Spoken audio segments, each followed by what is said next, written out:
السلام علیکم۔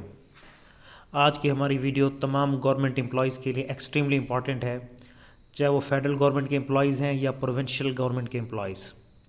کہ اس ویڈیو کے اندر ہم یہ ڈسکس کریں گے کہ کسی امپلائی کی لاسٹ ایئر آف سروس کے اندر انکم ٹیکس کی ایکسیس ڈیڈکشن سے کس طرح بچا جا سکتا ہے۔ ہمیں یہ پتہ ہے کہ انکم ٹیکس کی کیلکولیشن اس کی اینول انکم کے اوپر ہوتی ہے، اور جو اینول ایئر کاؤنٹ ہوتا ہے وہ فائنینشیل ایئر ہوتا ہے۔ اٹ مینز 1 جولائی سے لے کے 30 جون تک۔ حالانکہ ٹیکس تو اس پہ بنتا ہے جس کی اینول انکم 6 لاکھ یا اس سے اوپر ہو۔ تو اگر ایک آدمی جس کی لاسٹ ایئر آف سروس ہے اور اس نے 30 ستمبر کو ریٹائر ہونا ہے، تو جولائی سے لے کے 30 ستمبر تک اس کی سروس جسٹ 3 منتھس ہے۔ اور اگر اس کی گراس سیلری 1 لاکھ بھی ہو تو 3 مہینے کی سیلری اس نے 3 لاکھ وصول کی، تو اب 3 لاکھ کے اوپر اس کا انکم ٹیکس نہیں بنتا۔ لیکن ہم نے یہ نارملی دیکھا ہے کہ سیپ سسٹم جو کمپیوٹرائز سسٹم ہے اے جی آفس کا اور اکاؤنٹ آفسز کا، وہ از خود 3 منتھس کے اندر بھی اس کی سیلری میں سے انکم ٹیکس کو ڈیڈکٹ کر لیتا ہے۔ تو اس سے بچنے کے لیے ایک ٹرک ہم بتانے لگے ہیں کہ یہ ٹرک اگر آپ اپلائی کر لیں تو آپ کو گارنٹی سے ہم کہہ سکتے ہیں کہ آپ کی لاسٹ ایئر کے اندر اوور ڈیڈکشن نہیں ہوگی، ایکسیس ڈیڈکشن نہیں ہوگی۔ تو وہ اس ٹرک کو دیکھنے سے پہلے یہ ہے کہ آپ اس چینل کو سبسکرائب کر لیں تاکہ ہماری جتنی مفید ویڈیوز ہیں وہ آپ تک پہنچتی رہیں۔ تو وہ ٹرک یہ ہے، وہ طریقہ یہ ہے کہ آپ ڈسٹرکٹ اکاؤنٹ آفس یا اے جی آفس کے اندر اپروچ کریں اور وہاں پہ ایک چینج فارم سبمٹ کریں۔ اس چینج فارم کے اندر جسٹ یہ لکھا ہوا ہو کہ ان کی ڈیٹ آف ریٹائرمنٹ کو سیپ سسٹم کے اندر، کمپیوٹرائز سسٹم کے اندر انکارپوریٹ کیا جائے۔ فار ایگزامپل جیسے کوئی آدمی کانٹریکٹ پہ بھرتی ہوتا ہے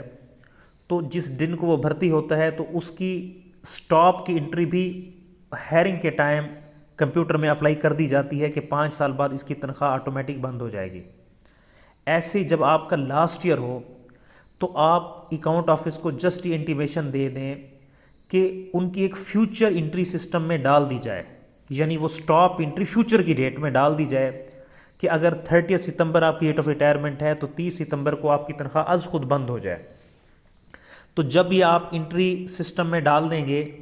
تو کمپیوٹر کو پتہ لگ جاتا ہے کہ اس کی سروس جسٹ 3 منتھس رہتی ہے، اور وہ کمپیوٹر آپ کا ٹیکس ایکسیس نہیں ڈیڈکٹ کرے گا۔ تو جن لوگوں نے یہ ڈیٹ آف ریٹائرمنٹ کی انٹری اپنی لاسٹ ایئر کے اندر انکارپوریٹ کرائی ہے تو ہم نے یہ دیکھا ہے کہ وہ اوور ڈیڈکشن سے بچ چکے ہیں۔ تو یہ ویڈیو صرف چھوٹے ملازمین کے لیے امپورٹنٹ نہیں بلکہ تمام آفیسرز کے لیے بھی ایکسٹریملی امپورٹنٹ ہے، اور ایون کہ ہمارے جو سیکٹریٹ کے آفیسرز ہیں وہ بھی اس سے فائدہ اٹھا سکتے ہیں۔ تو ابھی جو سکرین کے اوپر آپ کو ایک پے سلپ اور اینول ٹیکس اسٹیٹمنٹ نظر آ رہی ہے، تو اس کے اندر بھی یہی مسئلہ ہوا کہ ان کی جولائی کے بعد ریٹائرمنٹ سے جسٹ 3 منتھس رہتے تھے، تو انہوں نے ڈیٹ آف ریٹائرمنٹ کی انٹری سسٹم کے اندر نہیں شامل کی ہوئی تھی،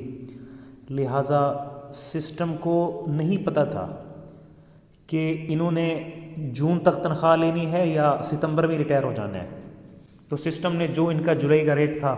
اس کو 12 سے ملٹیپلائی کر کے ان کی اینول انکم از خود کیلکولیٹ کر لی، اور اس کے اندر جولائی میں بھی ٹیکس کاٹا، اگست میں بھی اور ستمبر کے اندر بھی۔ تو اگر یہ کلیگ ستمبر کی ڈیٹ آف ریٹائرمنٹ سسٹم میں شامل کرا لیتے تو ان کا انکم ٹیکس زیادہ نہیں ڈیڈکٹ ہونا تھا۔